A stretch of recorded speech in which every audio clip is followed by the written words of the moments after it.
Selamat pagi, siang, dan malam. Perkenalkan, nama aku Tuh Bagus. Hari ini kita akan membahas game yang bisa bikin frustasi.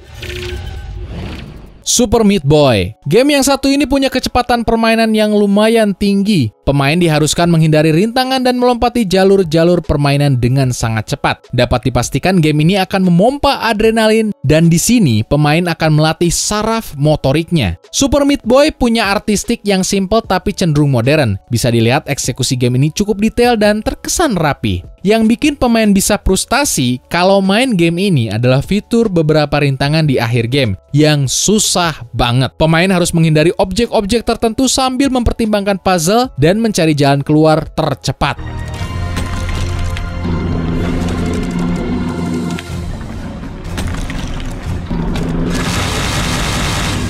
Cat Mario. Game yang satu ini sudah cukup dikenal sebagai game yang nyeleneh, gimana tidak. Pemain akan menemui petualangan dua dimensi di mana rintangan dan puzzle yang ada di dalam game ini selalu memberi kejutan buat pemain. Kalau biasanya koin di dalam game diperhitungkan sebagai resource, di sini justru beberapa koin adalah jebakan yang bisa bikin pemain mati kalau diambil. Saking sulitnya game ini, pemain bakal mati puluhan hingga ratusan kali di dalam Cat Mario. Pemain bakal mati konyol mulai dari ketusuk duri yang tiba-tiba muncul, sampai ketimpa awan yang tidak masuk akal. Selesai main game ini, pemain mempunyai masalah kepercayaan dan beranggapan kalau semua yang dia lakukan akan membuatnya mati.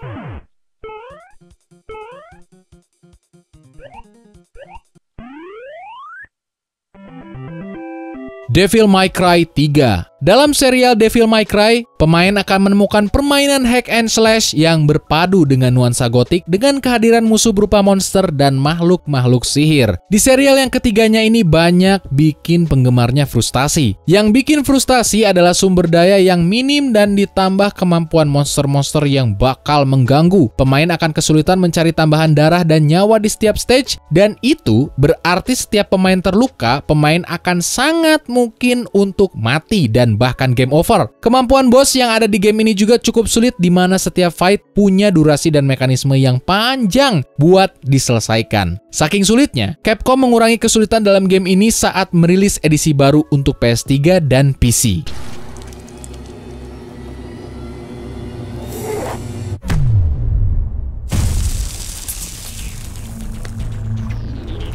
Getting Over It. Sebenarnya tujuan dari game ini cukup simple, yaitu pemain diharuskan sampai ke tujuan terakhir dengan memanjat rintangan-rintangan yang semakin meningkat. Apa yang membuat game ini bikin stres adalah mekanismenya yang cukup sulit. Pemain hanya harus mengayunkan palu untuk memanjat. Tapi, kalau pemain sampai salah sentuhan, pemain bakal jatuh dan harus mengulangi dari awal. Di dalam game ini juga ada narator yang bakal nyeramahin pemain setiap pemain jatuh, dan hal tersebut memberi tekanan lain yang bikin pemain frustasi. Beberapa bagian yang licin bakal jadi jebakan dan bikin pemain kesulitan buat bisa manjat. Kalau pemain gak hati-hati, pemain bisa jatuh sampai ke awal lagi, dan disinilah pemain akan stres karena kehilangan proses, dan game ini tidak punya checkpoint atau tempat buat nge-save.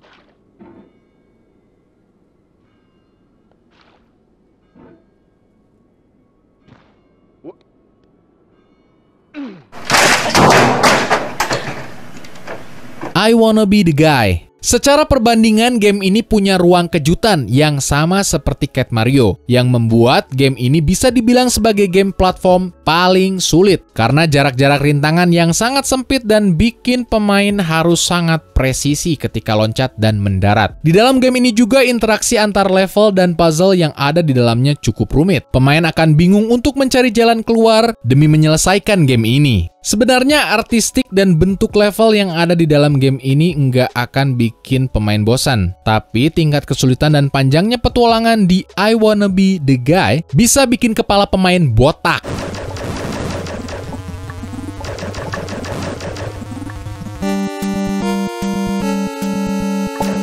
Terima kasih sudah menonton videonya sampai selesai. Jangan lupa subscribe Another Sun untuk video-video menarik lainnya seperti ini.